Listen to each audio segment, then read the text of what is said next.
Here's some more. I don't want to do any more 5:30. Oh, I do actually.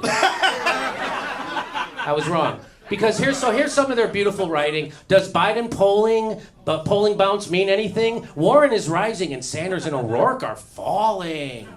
Okay, Nate. Always, but according to 538, Sanders is always falling. Always falling. And so he must be at like 12 or 0 by now. A new national poll show Biden clearly in front. Well, let's take a look at one of those polls, shall we? Because this is the Biden leads 2020 Democrats, a new CNN poll. And you can see the poll, and you can see Biden is 39% and Bernie Sanders is 15%. He's getting his ass kicked, except if you look a little closer, they didn't poll anybody who's under 9 years old. Well, they polled them. They just didn't pull enough. They didn't pull enough. So they didn't pull enough people under 49 years old to come up with a statistic. That's what NA means, not available. So, but who is it? Well, 50 to 64, 65 plus, under 45, not available. That's not a poll. That's called cherry picking people who will still pick up a landline. Well, it does save money because you just have to go to the line at the pharmacy. Jimmy, that might be more of an accurate poll because they're hoping to dump enough young people and by under 50 off the rolls so that will reflect the actual voting. Oh yeah, they're gonna do it all.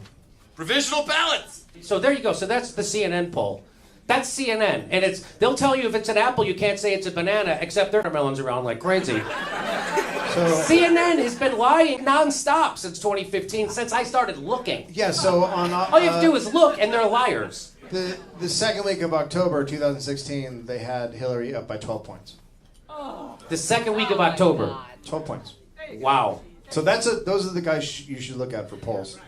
So watch Voxes. This is Vox. They have a video out explaining who's in the lead and who's not. Watch their metrics. Are you ready? First of all, guess who they leave out? Under a week since he declared. Who can they leave out? Tulsi Gabbard. Who do they have? Who are these people? That looks like Steve McQueen's uncle. I don't know who that is. This looks like Brian Williams' uncle. I don't know who that is. That guy. Oh, that's Tim Conway up on the left. Why is he running? Whoa, I like it.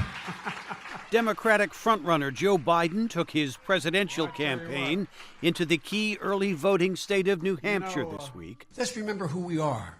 This is the United States of America. Anything we've set our mind to, we have never failed to accomplish.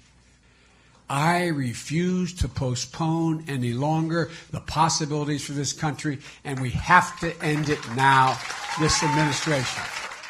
Biden has expanded his lead in the polls since he got in the race last month.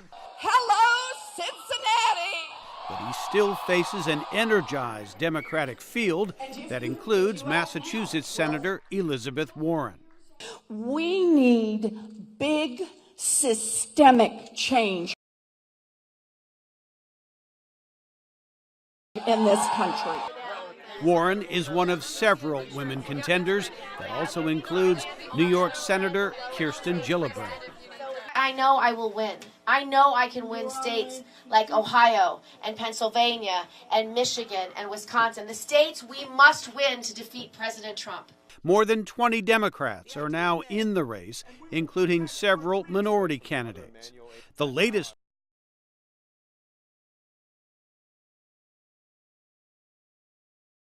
hopeful to jump in was Montana Governor Steve Bullock. I'm Steve Bullock, and I'm running for president. With your help, we will take our democracy back. Biden appears to be surging in the polls because many Democrats see him as the strongest challenger for President Trump. George Washington University analyst Matt Dallek. A lot of Democrats think, one, he's beatable, two, the country is in trouble under this person, big time, and that he's debasing a big chunk of the country, and that that needs to stop, and we need to do the stopping.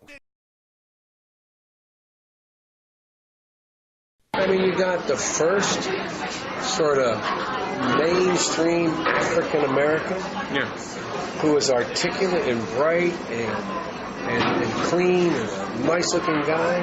I mean, that's a storybook. Trump appears to be following the Democratic race and likes to take shots at Biden and Vermont Senator Bernie Sanders, currently running second in the polls, says Matt Dallek. I think that's what makes their path to the White House trickier, because there's a lot there that can be attacked.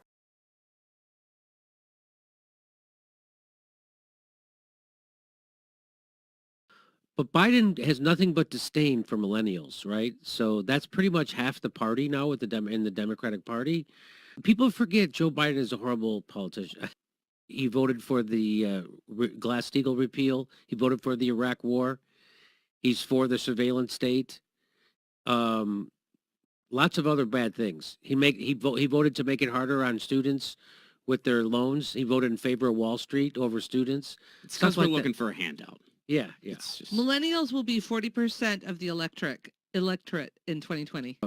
Biden trashes millennials in his quest to become even less likable.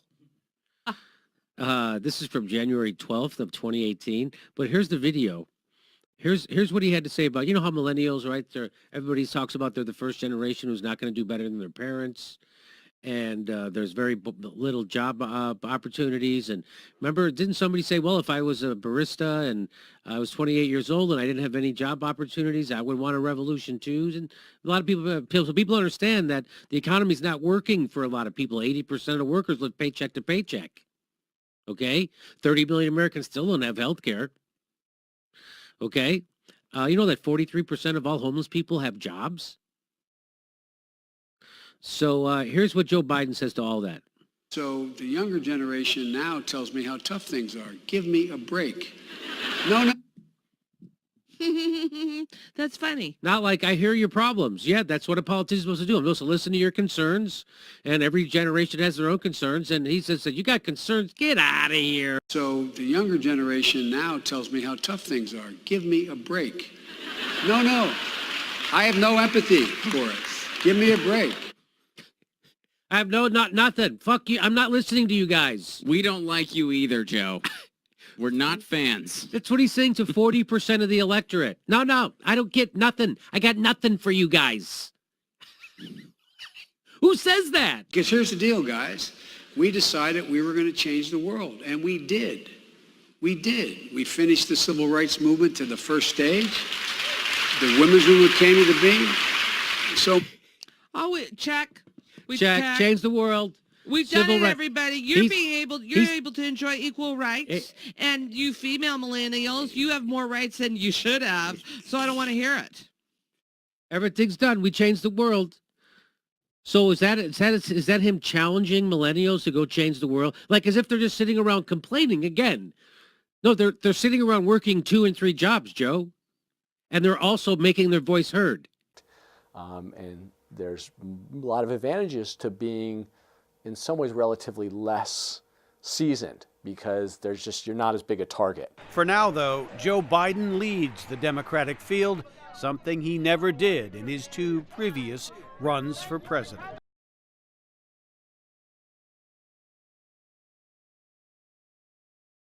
Does Biden polling bounce mean anything? Warren is rising and Sanders and O'Rourke are falling.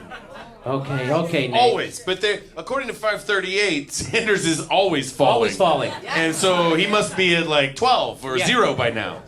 A new national poll show Biden clearly in front. Well, let's take a look at one of those polls, shall we? Because this is the Biden leads 2020 Democrats, a new CNN poll. And you can see the poll, and you can see Biden is 39% and Bernie Sanders is 15%. He's getting his ass kicked, except if you look a little closer, they didn't poll anybody who's under 9 years old. Well, they polled them. They just didn't poll enough. They didn't poll enough. So they didn't poll enough people under 49 years old to come up with a statistic. That's what NA means, not available. So, but who is it? Well, 50 to 64, 65 plus, under 45, not available. That's not a poll. That's called cherry picking people who will still pick up a landline.